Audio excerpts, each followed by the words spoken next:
Jika memakai ilmu perbandingan, bisa dibilang Candi Prambanan dan Candi Borobudur sebanding dengan Masjidil Haram. Hal itulah yang membuat saya makin kagum pada Wali Songo.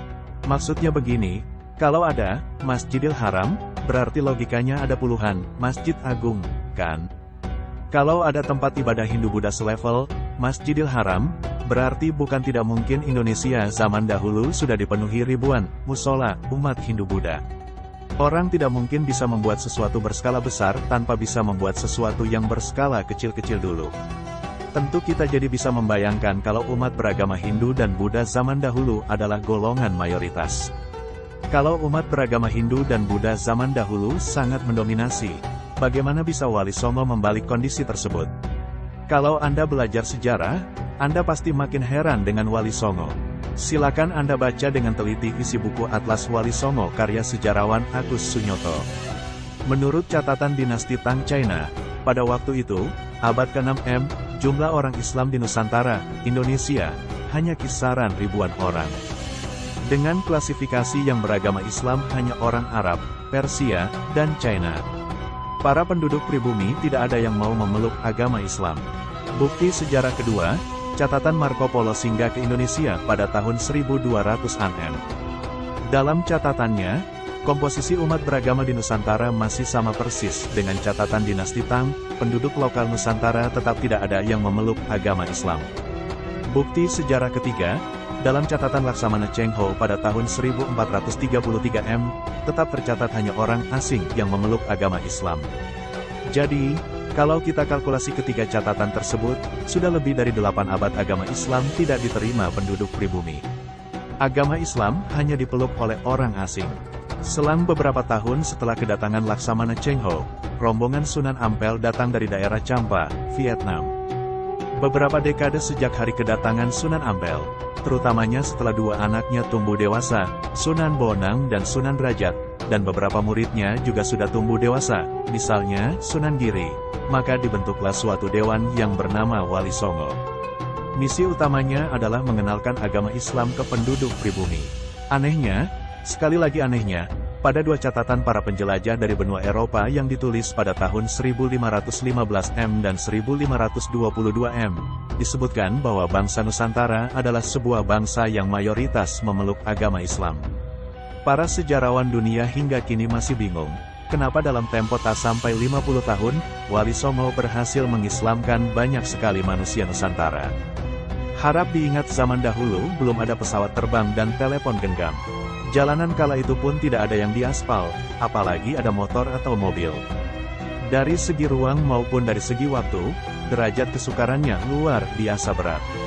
Tantangan dakwah Wali Songo luar biasa berat. Para sejarawan dunia angkat tangan saat disuruh menerangkan bagaimana bisa Wali Songo melakukan Mission Impossible, membalikkan keadaan dalam waktu kurang dari 50 tahun, padahal sudah terbukti 800 tahun lebih bangsa Nusantara selalu menolak agama Islam. Para sejarawan dunia akhirnya bersepakat bahwa cara pendekatan dakwah melalui kebudayaanlah yang membuat Wali Songo sukses besar.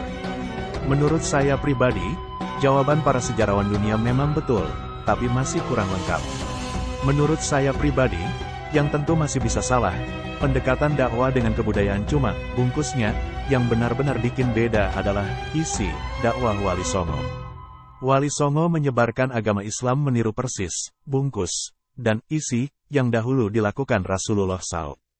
Benar-benar menjiplak mutlak metode dakwahnya Kanjeng Nabi.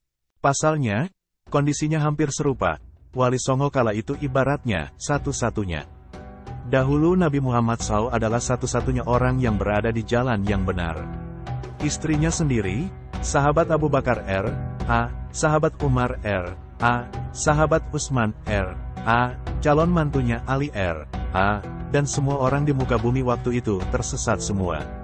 Kanjeng Nabi benar-benar the only one yang tidak sesat. Tetapi, berkat ruh dakwah yang penuh kasih sayang, banyak orang akhirnya mau mengikuti agama baru yang dibawa Kanjeng Nabi. Dengan dilandasi perasaan yang tulus, Nabi Muhammad SAW amat sangat sabar menerangi orang-orang yang tersesat. Meski kepala beliau dilumuri kotoran, meski wajah beliau diludahi, bahkan berkali-kali hendak dibunuh, Kanjeng Nabi selalu tersenyum memaafkan.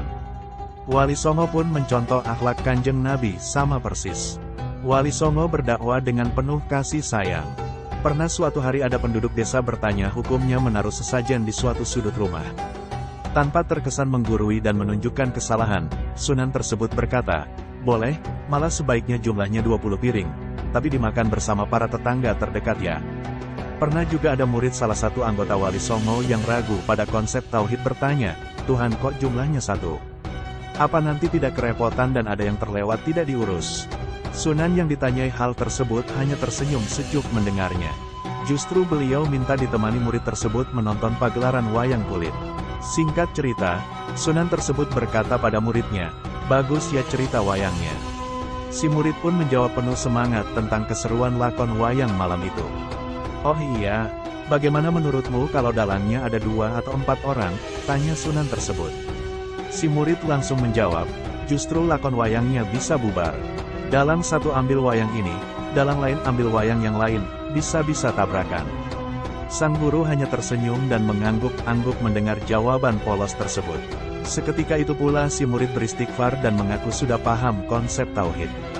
Begitulah isi dakwah Wali Songo, menjaga perasaan orang lain. Pernah suatu hari ada salah satu anggota lain dari Wali Songo mengumpulkan masyarakat. Sunan tersebut dengan sangat bijaksana menghimbau para muridnya untuk tidak menyembelih hewan sapi saat Idul Adha. Walaupun syariat Islam jelas menghalalkan, menjaga perasaan orang lain lebih diutamakan. Di atas ilmu fikih, masih ada ilmu usul fikih, dan di atasnya lagi masih ada ilmu tasawuf. Maksudnya, menghargai perasaan orang lain lebih diutamakan, daripada sekadar halal haram. Kebaikan lebih utama daripada kebenaran. Dengan bercanda, beliau berkomentar bahwa daging kerbau dan sapi sama saja, makan daging kerbau saja juga enak. Tidak perlu cari gara-gara dan cari benarnya sendiri, jika ada barang halal lain tapi lebih kecil mudaratnya.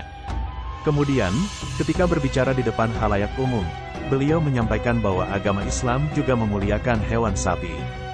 Sunan tersebut kemudian memberikan bukti bahwa kitab suci umat Islam ada yang namanya Surat Al-Baqarah, sapi betina.